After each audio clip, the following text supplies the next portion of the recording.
विमुक्त क्षेत्र कहा जाता है। अर्थात भगवान विश्वनाथ और माता अन्नपूर्णा दोनों कभी काशी छोड़ करके कहीं नहीं जाते हैं, यहाँ नित्य निवास करते हैं। यहाँ नित्य निवास करके क्या करते हैं? प्रत्येक आदमी को भगवान ने 2 पोट दिया है। एक पोट अन्न और पानी से भरा जाता है, दूसरा पोट अपना पेट जो है ज्ञान से भरा जाता है। अन्नपूर्णा काशी में रहते हुए काशी में आए सभी लोगों को अन्नदान करते हैं और भोलेनाथ भगवान विश्वनाथ सबको ऐसे संतों के, गुरुओं के, जगत गुरुओं के उपदेश के द्वारा उनको ज्ञान प्रदान करता है। इसलिए काशी को अन्न क्षेत्र भी कहा जाता है, ज्ञान क्षेत्र भी कहा जाता है। तो काशी आने के बाद जीवों को न अन्न की चिंता रहती है, न ज्ञान की चिंता रहती है। ऐसे पवित्र काशी में 1 घंटा भी रुकने का भाग्य जिसको मिल जाएगा उसका जीवन सार्थक माना जाता है। लेकिन आप लोग 1 दिन नहीं, 2 दिन नहीं, 11, 12, 13 दिन से ज्यादा यहाँ निवास कर रहे हैं। जो काशी में वास करता है उसको भगवान शिव के गर्भवास माना जाता है। जो व्यक्ति भगवान शिव के गर्भ में एक बार वास करता है उसको आगे माता का गर्भवास नहीं मिलता, अर्थात उसको जन्म नहीं मिलने वाला, इसी जन्म में उसको मुक्ति मिल जाती है।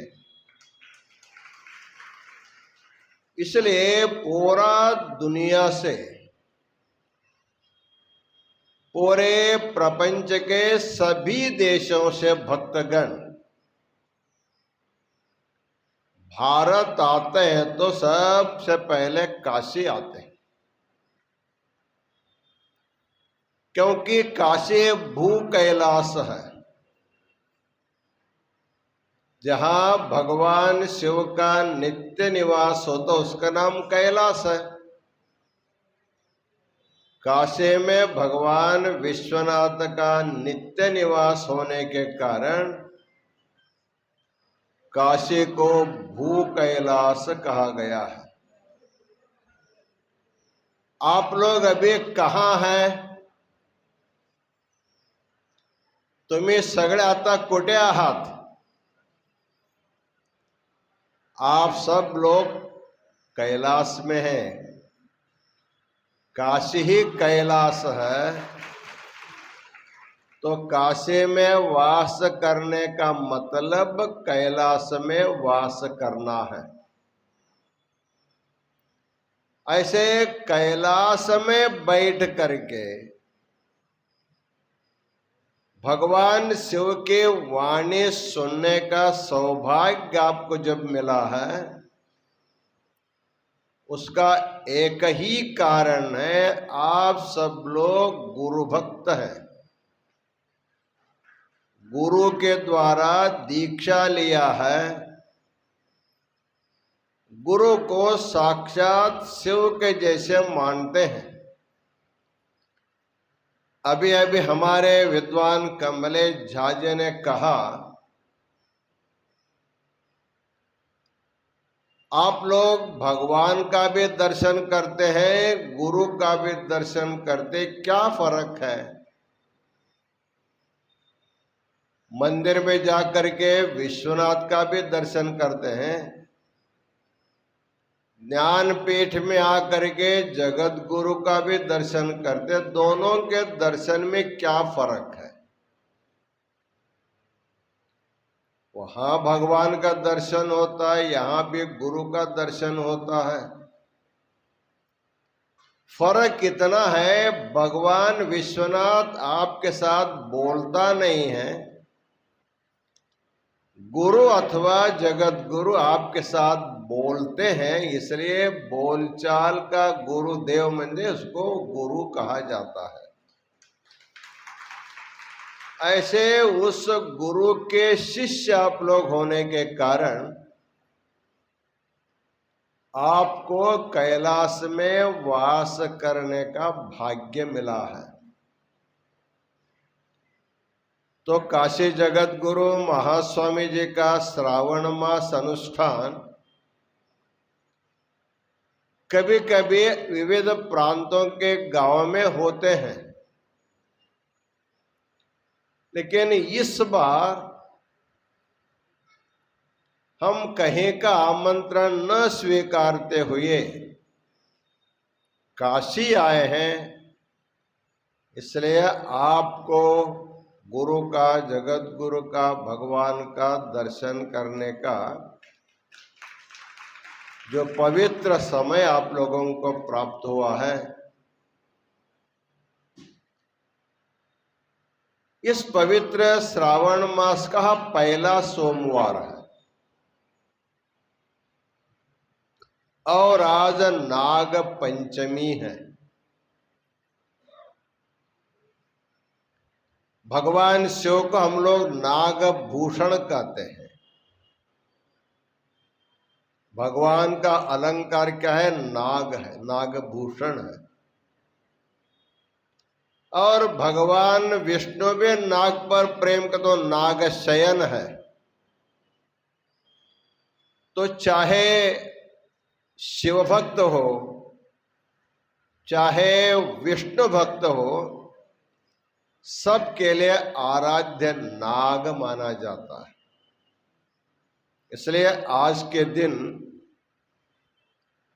नाग के प्रतीकात्मक पूजा की जाती है। उसका उद्देश्य इतना ही है, संसार में जितने भी प्राणी हैं, चाहे विषैले प्राणी हो, सादा प्राणी हो,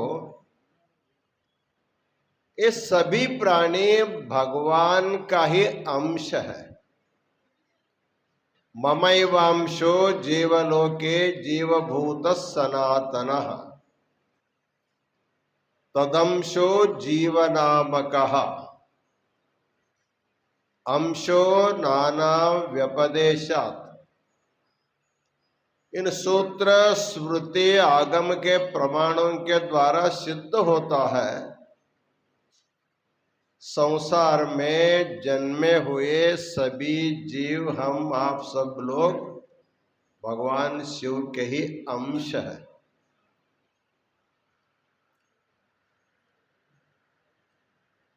प्रायः सर्प जो है विषैले प्राणी मानी जाती है। जो हमको विष देता है उनको भी हम लोगों को अमृत देना चाहिए। विष देने वालों को विष देना ये तो सामान्य की बात है। सामान्य जीव जो है, जो राग द्वेष में रहते हैं, कोई एक गाली या तो दो गाली देता है, कोई किसी को मारने को चार मारता है। ये तो ईर्ष्या के द्वारा प्रतिद्वंद्विता बुद्धि होती है। लेकिन भगवान हमको सिखाते हैं, भले हमको दूसरों के द्वारा कष्ट मिले, हम किसी को कष्ट नहीं देना चाहिए। हमें कोई विष्ट प्रदान करे फिर भी हम उसको अमृत प्रदान करेंगे। आज के दिन नागोबा को दूध से नहलाया जाता है, अमृत से।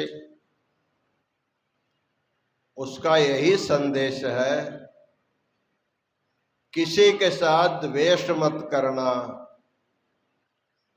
सबके साथ तुम्हारा शत्रु भी होगा उसके साथ प्रेम के साथ व्यवहार करो। धीरे धीरे धीरे धीरे तुम्हारे सात्विक व्यवहार से जो तुमसे द्वेष करता रहा वो भी धीरे धीरे मित्र आपका बन जाता है। इसी उद्देश्य से आज नाग पंचमी के दिन विष प्रदान करने वाले नाग को भी हम लोग दूध अर्पण करके हमारे सात्विक भाव का प्रदर्शन करते हैं। ऐसे इस प्रसंग में जगत गुरु महास्वामी जी 2-4 महीनों से महाराष्ट्र में, कर्नाटक में धर्म प्रचार के लिए गए थे। आप सब लोग जानते हुए हैं, जो अधिक मास था, उस अधिक मास में सोलापुर से नागपुर पर्यंत महाराष्ट्र के भरपूर गांवों में महास्वामी जी का उत्सव हुआ, ग्रंथ दिंडी हुई, मार्ग मुक्तीचा ग्रंथ का लोकार्पण भी हुआ। वसमत में हमारे दिगंबर शिवाचार्य स्वामी जी अपने गुरु महाराज जी के प्रथम पुण्य स्मरणोत्सव के उपलक्ष्य में एक बहुत बड़ा ग्रंथ दिंडी करके ग्रंथोत्सव भी कराया, लोगों को ग्रंथ लोकार्पण भी किया। महाराष्ट्र में बहुत जगह पर उत्सव हुए, लेकिन सर्वाधिक लोगों की जो गर्दी हमको देखने को मिली वो वसमत में मिला। तो महाराज जी का अत्यंत परिश्रम था। तो महाराज जी यहाँ पर 11 दिन के लिए अनुष्ठान के लिए अपने भक्तों के साथ आए हैं। उनको और कड़मनूरी के महादेव शिवाचार्य जी को और शिवलिंग शिवाचार्य जी को, उनके सभी भक्तों को आज के श्रावण मास के शुक्ल पक्ष के पंचमी नाग पंचमी के उपलक्ष्य में सबको एक बार अनंत मंगलाशीर्वाद प्रदान करते हैं। अभी महीना भर में दीपावली तक महास्वामी जी का वास काशी में होगा, चातुर्मास। यहाँ रोज भक्तों का आना जाना रहता है। आज लोग आते हैं, 3-4 दिन रहते चले जाते, फिर दूसरे लोग आते हैं। मठ में हमेशा लोगों का आना जाना रहता है। जब महास्वामी जी यहाँ निवास करते हैं तो उस समय में आने वाले भक्तों को ज्ञान प्रबोधन करने के लिए यहाँ प्रवचन की, आशीर्वचन की व्यवस्था की जाती है। इसलिए आज आशीर्वचन का शुभारंभ होने जा रहा है। तो किस विषय पर आशीर्वचन होगा? सिद्धांत शिखामणि पर आशीर्वचन आप लोगों ने कई सालों तक सुना है। हर एक व्यक्ति के घर में, हर एक भक्त के हाथ में ग्रंथ भी मिल गया है। आप लोग काशी में आकर के श्री सिद्धांत शिखामणि तत्वामृत का पारायण भी कर रहे हैं। तो उसके बाद इस समय जो हमारे पांचों पीठों के आचार्यों का जो अत्यंत सूक्ष्म सूत्र रूप का उपदेश हुआ था, उसके ऊपर जो ग्रंथ लिखा गया है, वीरशैव पंचसूत्रीयम नामक एक दार्शनिक काव्य लिखी गई है, उसी के आधार पर जितने दिन महास्वामी जी काशी में वास करेंगे उतने दिन रोज शाम को ये आशीर्वचन आज से प्रारंभ होगा।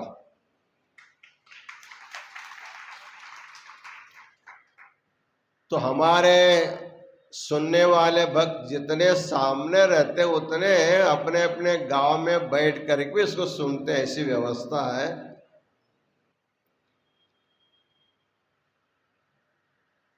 तो आज हम जो ग्रंथ का आशीर्वचन प्रारंभ कर, उसका ग्रंथ का नाम है वीरशैव पंचसूत्रीयम दार्शनिकम महाकाव्यम। एक दार्शनिक महाकाव्य है।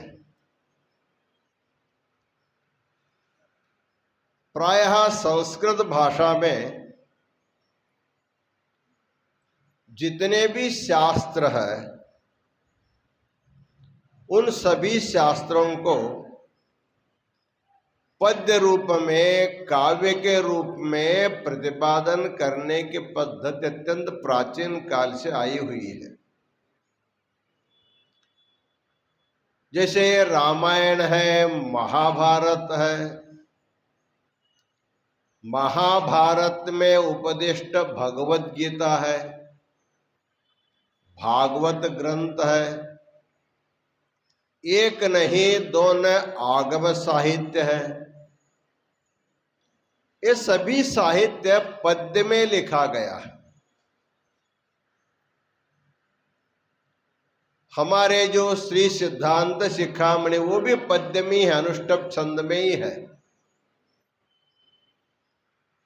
तो सर्गबंधो महाकाव्यम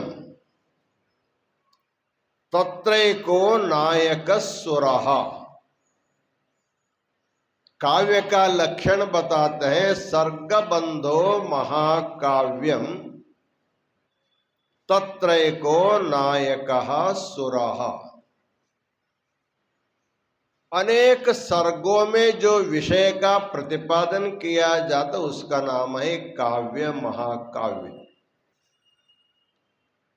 सामान्यतः 8 सर्गों का जब काव्य होगा उसको महाकाव्य कहते हैं। जब कोई काव्य होगा उसका एक नायक होता है, प्रधान पात्र। नायक मतलब प्रधान पात्र। और जो उत्कृष्ट दार्शनिक काव्य होगा उसका जो नायक होगा, अधिष्ठाता देवता, वो सामान्य वो भी महान होता है। प्रत्येक काव्य में कुछ इतिहास लिखा जाता है, कुछ पौराणिक बातें लिखी जाती हैं। इन इतिहास, पौराणिक और दार्शनिक विचारों के द्वारा इस ग्रंथ का जो श्रोता होता है, सुनने वाला होता है, उसके लिए धर्म की प्राप्ति, उसके लिए अर्थ की प्राप्ति, उसके लिए काम की प्राप्ति, उसके लिए अंत में मोक्ष की प्राप्ति होती है। इस प्रकार वीरशैव पंचसूत्रीयम जो महाकाव्य है, इसका नायक है, इसका मूल उपदेश करता है सदाशिव। सदाशिव का मध्य जो पंचमुखी जो परमेश्वर, उसको सदाशिव कहा जाता है। ये जो सारी सृष्टि है, सारे शास्त्रों का जो रचना है, उसी सदाशिव के द्वारा ही उत्पन्न होता है। सदाशिव के पास 5 शक्तियां होती है, उसको 5 मुख कहते हैं। आप लोग जानते हैं सद्योजात, वामदेव, अघोर, तत्पुरुष और ईशान भगवान पंचमुखी परमेश्वर के 5 मुखों का नाम है।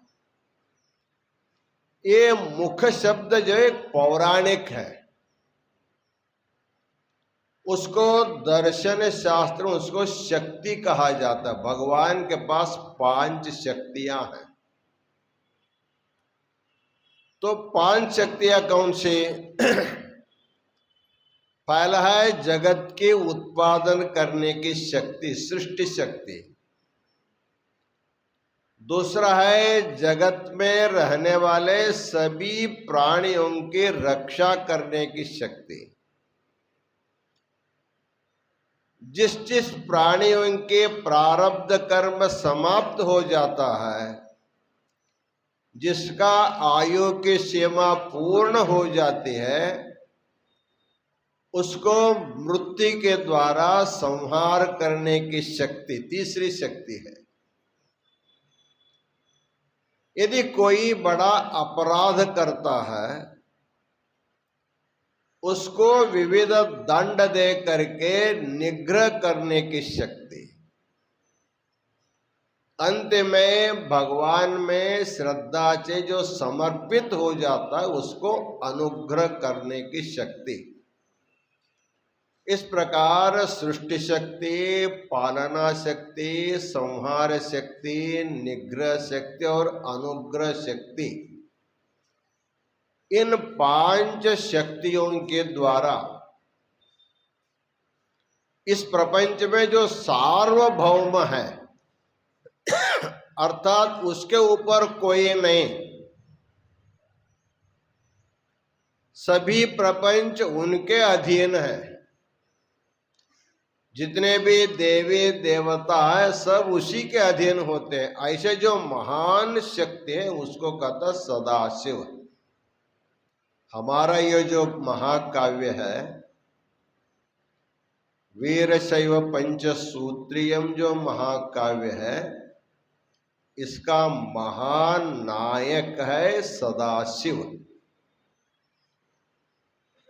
इस ग्रंथ के उपनायक 5 है,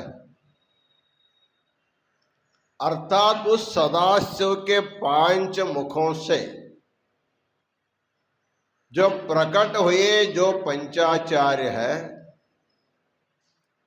जिनका आविर्भाव कृतयुग में भी हुआ था, त्रेता में भी हुआ था, द्वापर में भी हुआ था, कलयुग में भी हुआ है, उसकी परंपरा आज तक चली भी आ रही है। इस प्रकार चारों युगों में लोक कल्याण के लिए बार बार संसार में लिंगोद्भव हो करके इस प्रपंच को प्रबोधन के द्वारा सबको मुक्ति का मार्ग दिखाने वाले जो जगत गुरु है, वो इस ग्रंथ के उपनायक माने। एक प्रधान नायक सदाशिव है और उनके अधीन होकर के काम करने वाले 5 उपनायक है, उनको हम पंचाचार्य कहते हैं। इस ग्रंथ का विषय क्या है, क्या प्रतिपादन होता है? तो ग्रंथ का विषय ग्रंथ के नाम से ही मालूम होता है। वीरशैव पंचसूत्रीयम ये ग्रंथ का नाम है। इसमें 2 शब्द आ गए, एक शब्द वीरशैव आया, दूसरा पंचसूत्र आया। इन दोनों के बारे में इसमें प्रतिपादन होता है। वीराश्चासौ शैवाश्च वीरशैवाः, वीरशैवानां समाहारः वीरशैवम्। पंचानाम सूत्राणाम समाहारः पंचसूत्रम वीरशैवंच पंचसूत्रंच वीरशैव पंचसूत्रे ते उभे अधिकृत्य कृतमिदं काव्यम वीरशैव पंचसूत्रीयम। इतना बड़ा अर्थ इसमें छिपा हुआ है। इसको हम हिंदी में आपको समझाएंगे। इस ग्रंथ में दो विषय पर चर्चा हुआ है। पहला है वीरशैव का अर्थ क्या होता है, और वीरशैव आचार्यों ने, जगत गुरुओं ने प्रसिद्ध अगस्त्यादि 5 ऋषियों को सूत्रों के द्वारा जो उपदेश किया है, ऐसे पंचसूत्र के बारे में और वीरशैव सिद्धांत के बारे में इस ग्रंथ में प्रतिपादन किया जाएगा। इसलिए इसका नाम वीरशैव पंचसूत्रीयम नाम रखा गया है। इसमें महाकाव्य में 8 सर्ग होना चाहिए, लेकिन इस महादार्शनिक ग्रंथ में 13 सर्ग है। 13 सर्ग।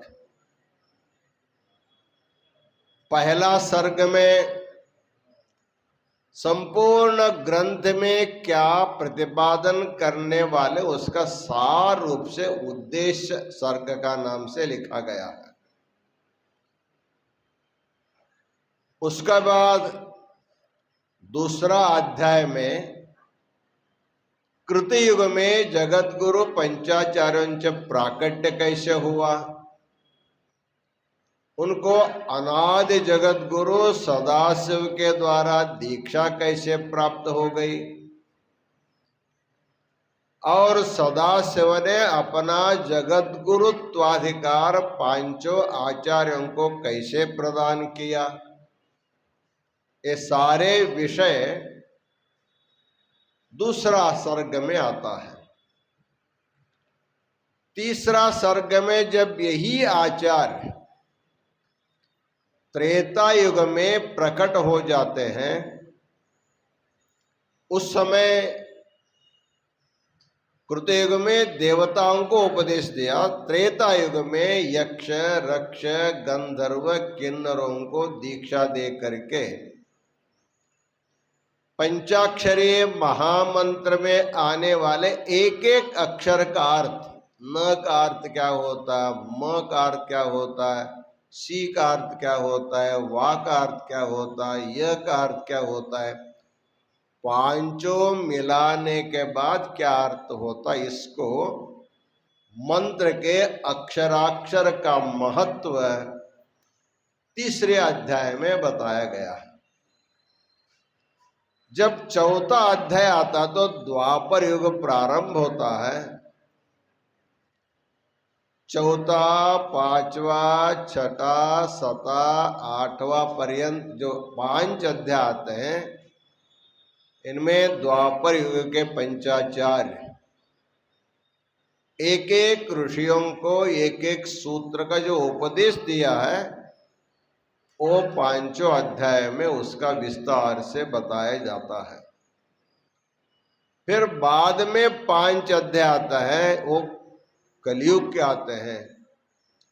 कलयुग के आचार्य से लेकर के उनकी परंपरा में आज तक कितने जगत गुरु हो गए, किन किन के समय में क्या क्या हुआ, क्या लीला हुई, क्या लोक कल्याण के काम हुए, जिनके द्वारा विद्यादान कितना हुआ, अन्नदान कितना हुआ, उनकी परंपरा में वो सारे विचार आज के 5 पीठों में विराजमान पंचाचारों के पर्यंत सभी का विस्तृत विचार इतिहास सब उसमें लिखा गया है। इस प्रकार इस ग्रंथ में 13 अध्याय है। पंचाचार्यों का कृतयुग से लेकर के कलयुग पर्यंत उसकी परंपरा का इतिहास आप लोगों को सुनने को मिलने वाला है। तो प्राय हम लोग पंचाचार्यों के भाव चित्र देखते हैं, पूजा करते हैं, लेकिन ये पंचाचार्य पंचसूत्री ये जो ग्रंथ है, इसमें पंचाचार्य सबके साथ बोलते हैं। पुस्तक जब आप पढ़ने बैठेंगे तो आपके साथ आचार्यों का संवाद शुरू होता है, और जिनके साथ भी बोले वो आपके साथ भी बोलते हैं। इसलिए पंचाचार्यों का साक्षात प्रबोधन करने वाला ग्रंथ जो है ये वीरशैव पंचसूत्रीयम ग्रंथ है। आज इस ग्रंथ का एक मंगलाचरण पढ़ करके प्रारंभ करते हैं। इसका मंगलाचरण बहुत प्रसिद्ध है, उसी के आधार पर पूरा ग्रंथ लिखा गया है। आप सब लोग जानते हैं पंचानन मुखोद्भूतान पंचाक्षर मनुपमान पंचसूत्र कृतो वंदे पंचाचार्यान जगद्गुरुन, इस ग्रंथ का मंगलाचरण है। प्रायः भारतीय संस्कृत एक शिष्टाचार है, कोई भी काम जब हम करते उसमें विघ्न ज्यादा आते हैं। श्रेयांसी बहुविघ्नानि, अच्छे अच्छे काम के लिए बहुत से विघ्न आते हैं। उन विघ्नों को दूर करने के लिए हमको मंगलाचरण करना पड़ता, अपने इष्ट देव की पूजा करके उनकी प्रार्थना करनी पड़ती है। हम जो इसको प्रारंभ करने जा रहे हैं इसमें किसी प्रकार का विघ्न बाधा नहीं आना चाहिए। एक प्रसंग वश आपको हम समझा रहे हैं, विघ्न कैसे रहते हैं, हमको अच्छा काम करने नहीं देते। एक बार भगवान कृष्ण और पांचों पांडव बैठे थे। सब लोगों ने पूछा भगवान कुछ न कुछ उपदेश दीजिए, हमको ज्ञान मार्ग उपदेश कीजिए। भगवान ने एक श्लोक कहा, कथायाम धन्विनाम कोटिहि तदर्धम शिव मंदिरे तदर्धम जाह्नवी तीरे तदर्धम दक्षिणे करे। उन्होंने कहा देखो, जहां पर भी शिव कथा प्रवचन सत्संग चलता है ना, वहां करोड़ों करोड़ों विघ्न रहते हैं, किसी को सुनने नहीं देते। बहुत से लोग आ जाते सो जाते हैं, यहां नहीं सो रहे, हम सब जाग रहे हैं। लेकिन बहुत जगहों में जहां पुराण पोथी चलती वहां सुनने वाले कम, सोने वाले ज्यादा होते। इसका एक कारण है कि सत्संग में करोड़ों विघ्न हमको सत्संग करने नहीं देते। दूसरा बोला तदर्धम जाह्नवी तीरे तदर्धम शिव मंदिरे, अर्थात 50 लाख विघ्न भगवान के मंदिर के बाहर खड़े रहते हैं, किसी को अंदर जाने नहीं देते। आगे बोला गंगा काठी, गंगा किनारे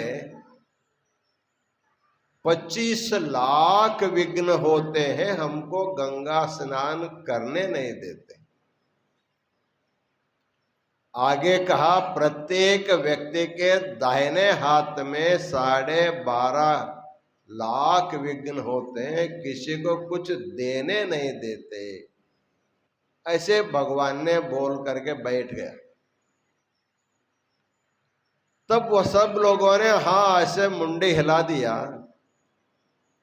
लेकिन जो भीम बैठा था, भीम, उन्होंने कहा भगवान तुम भी झूठ भी बोलते हो, सत्य भी बोलते हो, तुम्हारे वचनों पर मेरा विश्वास नहीं है। जब तक मैं जा करके प्रत्यक्ष उसका अनुभव नहीं करूंगा तब तक मैं इसको मानूंगा नहीं। भगवान ने कहा ठीक है, जाओ परीक्षा करके आओ। तो आया, श्रावण मास का दिन था, पहला सोमवार, पंचमी का पर्व काल था। आज के जैसे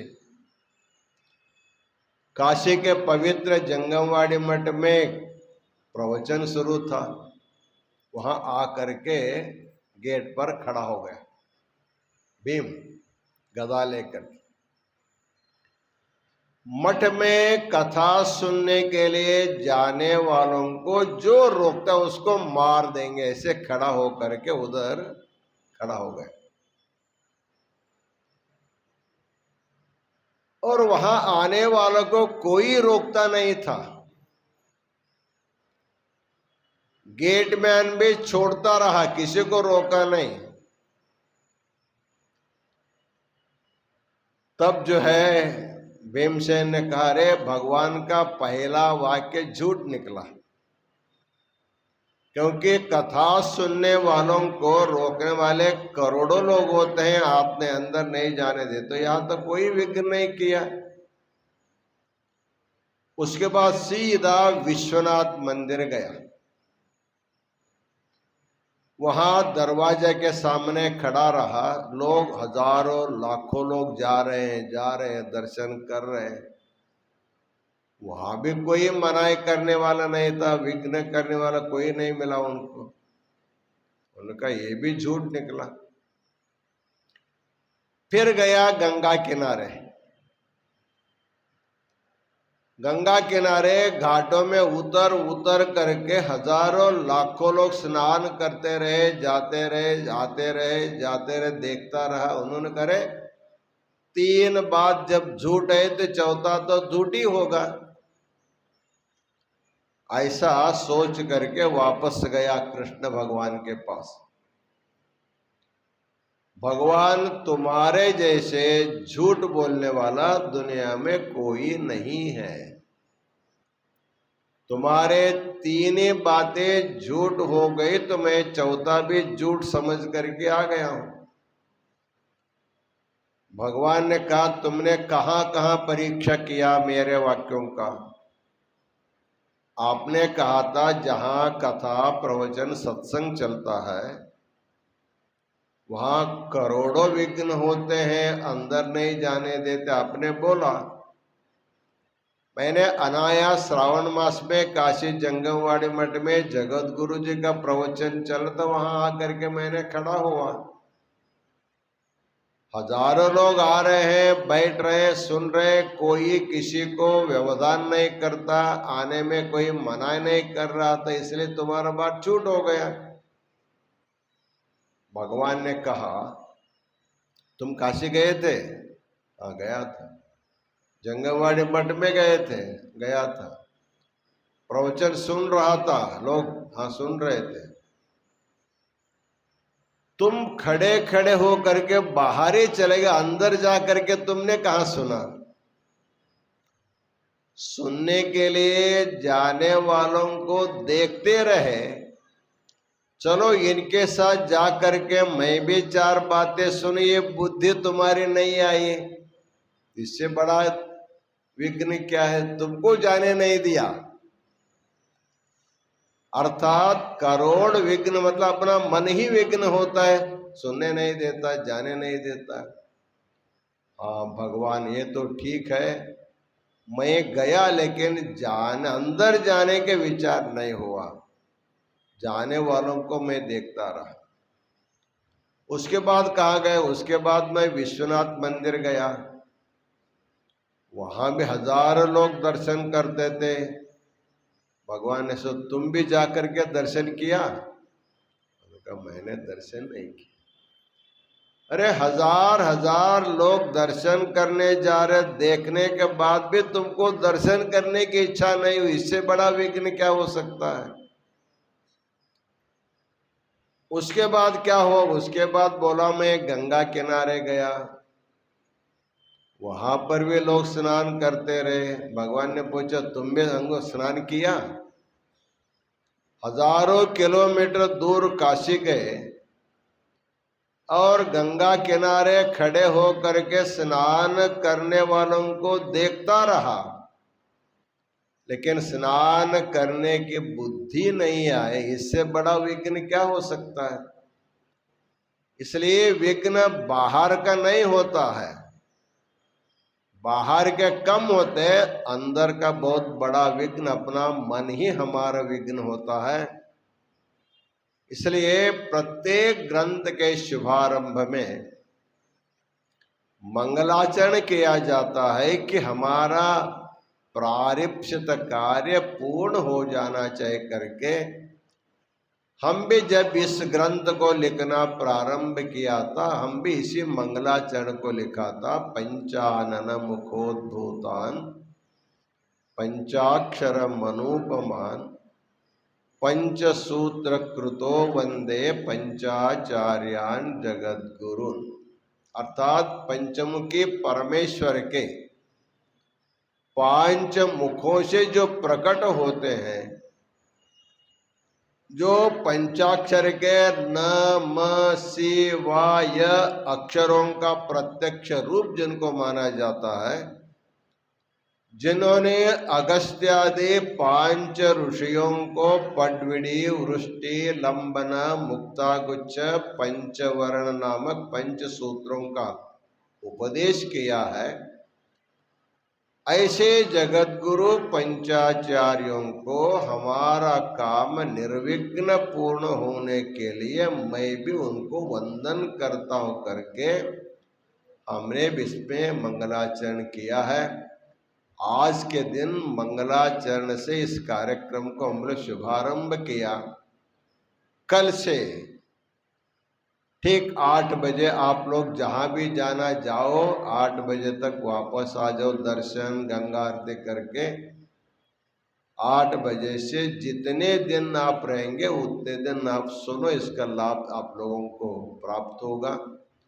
इन्हीं वचनों के साथ आज का पंचवीर शैव पंचसूत्रीयम ग्रंथ का शुभारंभ मंगलाचरण से प्रारंभ हुआ, ऐसे उद्घोष करते हुए इस समारंभ में उपस्थित शिवाचार्यों को और विशेष रूप से इस कार्यक्रम का उद्घाटन करके जो यहाँ से प्रस्थान किए हैं डॉक्टर कमलेश झा, और संस्कृत के आगम शास्त्र के, व्याकरण शास्त्र के, न्याय शास्त्र के, साहित्य शास्त्र के खूब बड़े विद्वान हैं।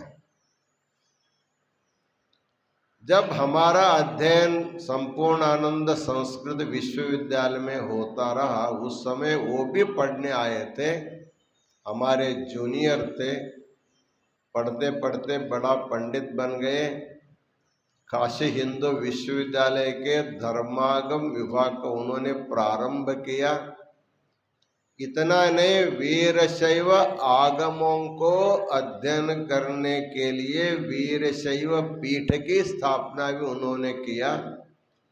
इतना नहीं, जब हम पंचसूत्र के ऊपर इस ग्रंथ को संस्कृत पद्य में अनुष्टुप छंद में लिखा, इस मूल ग्रंथ को काशी हिंदू विश्वविद्यालय के धर्मागम विभाग में आचार्य परीक्षा के लिए पाठ्य पुस्तक के रूप में इसे स्वीकृति भी आचार्य ने कराया है। इस प्रकार आज के शुभारंभ में कमलेश झा जी उपस्थित होकर के वीरशैव धर्म के बारे में और पंचाचारों के बारे में, अष्टावर्ण के बारे में, लिंग पूजा के बारे में बहुत सुंदर ढंग से उन्होंने आप लोगों को समझाया है। उनको, उनके परिवार को, विशेष रूप से हमारे आर के स्वामी जो मठ के व्यवस्थापक है, उन्होंने वैदिक वास्तु का अध्ययन करके बहुत बड़ी डिग्री उन्होंने प्राप्त किया है। उन्होंने आप लोगों को कहा कि उचित रूप से आप लोगों को सलाह देने का जो संकल्प किया है, उन स्वामी दंपतियों को, व्यवस्थापक हमारे नलिनी चिरमे को, शिवानंद हिरेमठ को, सभी विद्यार्थियों को, आप सब लोगों को मंगलाशीर्वाद प्रदान करते हुए आज का आशीर्वचन पूर्ण करते हैं। ओम शांति शांति शांति।